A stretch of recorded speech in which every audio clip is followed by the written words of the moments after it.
Keyifli günlerden hepinize selamlar, sevgiler arkadaşlar. Nasılsınız? İyisinizdir inşallah. Yurt içinden, yurt dışından bizi izleyen, bize destek olan, destekleriyle yanımızda olan bütün arkadaşlara selamlar, sevgiler gönderiyorum. Biz bugün neredeyiz? Şirin Evler'deyiz. Şirin Evler'de birkaç parça bir şey bakacağız. Şimdi bir de bir yer size tam Şirin Evler minibüslerin durağın olduğu yerden karşısında güzel bir mağaza var. Orada güzel bir şeyler var. Nasıl diyeyim size? Böyle uygun fiyata pijama takımları var. Ondan sonra acıma şuradaki kıyafetler var. Ben şunlardan 3 takım aldım arkadaşlar. Böyle takım halinde 100 lira bunlar. Ümre'ye giderken de almıştım. Renk renk aldım bunlardan. Çok rahat arkadaşlar. Yani dışarıda da giyebilirsiniz. Evin içinde de giyebileceğiniz tarzda. Hem de indirimli 100 lira bunlar arkadaşlar. Böyle burası güzel bir yer burada. Şirin Evler minibüs durağının karşısında hemen böyle bir yerde bakabilirsiniz, uğrayabilirsiniz. Evet arkadaşlar, gördüğünüz gibi şurası minibüs durağı Şirin Evler. Minibüs durağının son durağın olduğu yerden bu şekilde gidiyoruz. Buralar çok uygun fiyata. Gömlekler iadesiz 49 lira. Bakın her çeşit gömlek var. Uygun fiyata erkek gömlekleri arkadaşlar burada 49 lira. Değişim iade yok tabii, 49 liraya da gömlek yok arkadaşlar. Bakın bu şekilde bayağı bir gömlek. İçeride de indirim var yine. Outlet mağazasında bence tavsiye ediyorum arkadaşlar. Bu yol kenarından doğru, otobüs durağının yol kenarından doğru bayağı indirimli ürünler var arkadaşlar. Biz her zaman geliyoruz bu tarafa. Uygun fiyatlı Hüseyin de önden gidiyor. Bakıyor. Şöyle gidiyoruz. Şimdi biz nereye doğru gidiyoruz? Elsiva Defakto'nun olduğu bölüme doğru gidiyoruz.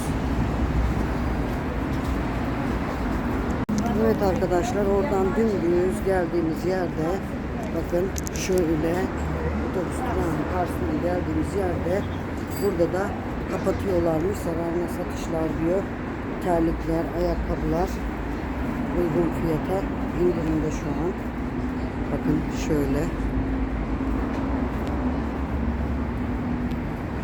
Şu şekilde.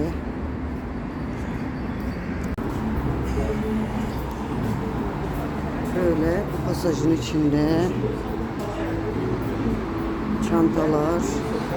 Yani otobüs durağının oradan, minibüs durağının oradan, son durağın oradan böyle gelirseniz outlet mağazaları burada. Arkadaşlar böyle geldik. Yine size tarif edeye de geliyorum. Burada da Defakto var.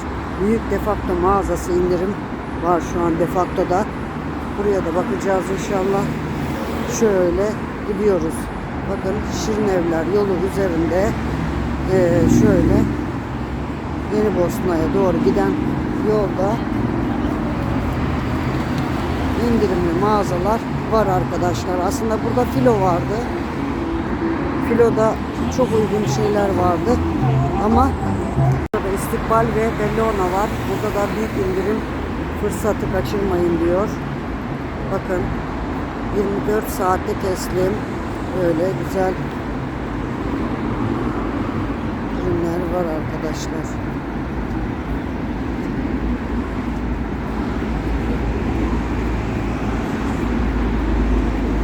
Evet arkadaşlar, şu an ne yaptık? Geldik Elsiva'ya.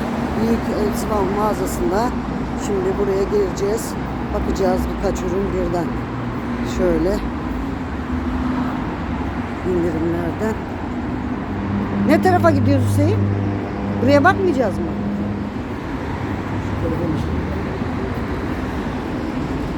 Evet, Bismillahirrahmanirrahim. Allah herkesin işini rast getirsin. Evet arkadaşlar, girdik Elsiva'ya. Şöyle erkek reyonundan birkaç parça bir şey bakacağız. Şunlar da yeni çıkmış erkekler için, çok hoşuma gitti. Hatta Hüseyin'e dedim, eşortman şeklini pantolon şekline yapmışlar şöyle takım olarak. Çok güzel. Çok beğendim bunları. Mesela şunlar, yani günlük de giyebilirsiniz bu şekilde. Fiyatları da 649. Şöyle takım yapılabilir. 499 500. Ha şunlar. Şunları çok hoşuma gitti arkadaşlar. Şunlar şöyle erkekler için, bakın çok güzel modeller. Değişik yapmışlar yani. Çok hoşuma gitti bunlar. Bayağı beğendim. Şöyle. Burada da spor ayakkabılar var. 499, 449 böyle.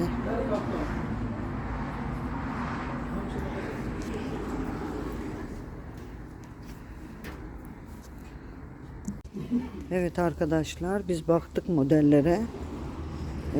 Şu modeli beğenmiştim ya arkadaşlar. Bir tane bu modelden aldık. Çok güzel. Hem kumaş tipi hem de eşortman modeli gibi. Bu şekilde. Ondan sonra bir de böyle siyahını aldık arkadaşlar. Bu da yine bu şekilde, bakın. Çok güzel. O da güzel oldu. Hüseyin'e giydi. Baktık modeline. Bir siyahını bir grisine karar verdik. Aldık. Çok güzel modeller var şu an. Yani erkekler için bayağı güzel bir değişik modeller yapmışlar arkadaşlar. Yani tek tek fiyatlarına bakamıyorum. Ama yine söylediğim gibi da 359 şöyle güzel viskon. Güzel modeller var. Bir de üstlerine bir şeyler baktıktan sonra burada da çok satanlar da şunu beğendim. Hüseyin'e spor olarak şöyle güzel bir model. Bunu da alabiliriz arkadaşlar. Bunu da beğendim. Evet. Onlar tamam değil mi Hüseyin? Tamam. Evet arkadaşlar, hepinize tekrardan merhabalar. Biz ne yaptık? Alışverişimizi yaptık. Şimdi evlerdeyiz. İçinde de sizlerle arkadaşlar çektiklerimizi, aldıklarımızı sizlerle paylaşacağız inşallah. Ürünleri de paylaşacağız. Hepinize teşekkür ediyoruz şimdiden. Hoşçakalın. Allah'a emanet. Çok güzel.